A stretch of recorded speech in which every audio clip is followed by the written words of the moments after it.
Like many of you, still a little bit hurting from what's been going on in the world past few weeks with Israel and the flotilla. And I think it's mostly a cleverly fabricated incident, as most of you know. And I was speaking about it a bit on my Wednesday night class. And as I was talking about it with the group, someone raised their hand and said to me, "But isn't that something we all do all the time anyway?" And it was a right on point comment. And what I'd like to do is talk about things a little bit again, but more understanding what I see happening in the world really as the expanding of a spiritual moral struggle, and then read larger onto what I'll call the social psychological dimension, and then ultimately onto the political dimension. So here's a problem as I see when we try to, from my perspective, and I want to share with you that I really do try to see things from at least for analytical purposes, from an unbiased, clear, impartial, balanced perspective, whatever my political commitments happen to be down the line. Meaning, I really want to understand the worldview of those that I see myself politically pitted against.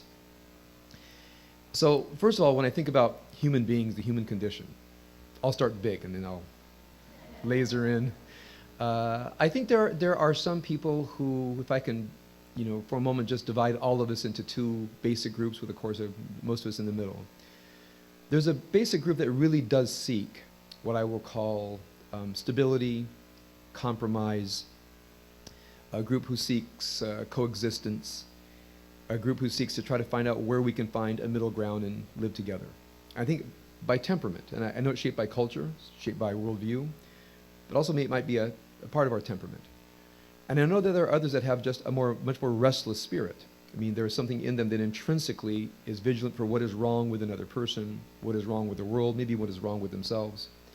And so there's a part of them that is always looking for something to fix in themselves, in somebody else, and in the world.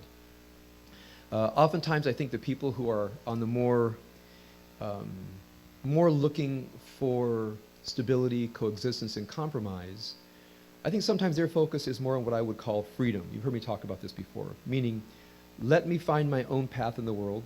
Please don't interfere with me, and I promise I won't interfere with you unless it's absolutely necessary. This is actually the foundation of the liberal state, which is we have just enough justice and order to keep things going. Other than that, we stay out of each other's business. There's another kind of personality that I think is, it's personal, it's political, temperamental. That's what I call more power-oriented, which is a person who has a very clear sense of the way that things are supposed to be, and a very clear sense that some folks are doing things right and some folks are doing things wrong, and order has to be created. Now, if we were all freedom-oriented, nothing would ever get done in the whole world, because we'd all just be waiting back for someone else to do it. If we were all power-oriented, there would be constant, incessant conflict. So I think even in our own personalities, we go back and forth between the freedom impulse and the power impulse. And I think if you look at yourself in your various places in life, in your marriage, child rearing, work, etc., you will find that in different settings in your life, you are sometimes more freedom-oriented, more power-oriented, and sometimes you'll change as things go along. In some issues, you may be power-oriented; other issues, you may be freedom-oriented. So a lot of times when I offer couples counseling, when there's a conflict on an issue, it really comes down to, on this issue, they're both power-oriented, which means there's trouble. Typically, if a given issue, they're both freedom-oriented, no need for counseling, right? And sometimes it's a freedom-power conflict, and we just have to figure out how much freedom and how much power is going to work in this given circumstance. So I'll start with there. It's very simplistic, but if you think about it, if you look at yourself and your issues of conflict, oftentimes it's because someone didn't do something the way you wanted it done, or something's telling you to do something that you don't want to do. So oftentimes, in general, a lot of our conflicts come down to those kinds of things. Now, for those of us who in any given situation in life are highly vigilant for wrongdoing on the part of others, meaning we're not so vigilant about what's going on within us. And I think it takes some real spiritual training that when you feel upset about something, to first go to yourself and say, my upset was created from within. Let me see what's happening from within that's creating this upset. It takes lifelong, constant spiritual training to be able to do that. Because by our, what I'll call our lower human nature, every impulse says that when we're troubled within, the source is without. You might say our entire animal brain that survives in the world is trained to look for the source of the problem without. It's the most highly human part of us that can look within and say, what is the source of the problem within? So with the problem within, I'll talk about in a moment why it's so hard to get there and how we get there, but for I want to be more descriptive.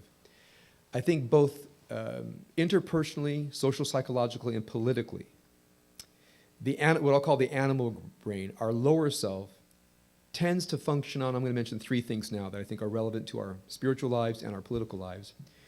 We tend to run on, first of all, what I would call images and sound bites.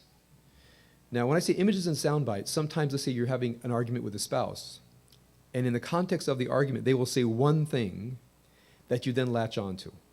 And that's the one thing you focus on, it's the one thing you want to solve, because it's the one thing they may have actually done that's very wrong. Most of what else they've done hasn't been very wrong, but they said this one thing. You know, and I've counseled couples where a person says, I can't believe my husband and wife said this one thing. I said, well, will you permit them to take it back? Can we just be done with that? They're not so sure, right? I mean, people say to me, you mean just like that? Just let him take it back? I said, yeah, let him take it back. I said, do you want to take it back? Person says, yeah, I'd like to take it back. Person's not sure. Because sometimes, our complaints against each other, especially if we are the hyper-vigilant for hurt, we memorize the little things that other people have done, which of course devalues them morally, makes us ascend morally. We have the moral high ground. And it's very few people who want to give up the moral high ground easily. Okay? Typically only if we really, really have to, and sometimes never. So that's why we like sound bites, because what sound bites do, when you memorize a certain sound bite, something someone else has said, it allows us to keep the moral high ground. So consciousness looks to focus on things for the stability of the ego self. That's just the way that lower consciousness works. Higher consciousness, of course, looks for truth. What's the larger context? How did all this happen? Lower consciousness looks for the one little soundbite of another person or on television that justifies a pre-existing point of view, or maybe even adds a new one of condemnation and hatred. And typically, always, the soundbite that makes you on a morally high place, someone else on a morally low place. Now, we're not talking about all personalities, because some people latch on the soundbite that produces the most guilt and shame. We're not talking about those folks right now. So half of you, this doesn't apply to you. The other half, it does apply to you.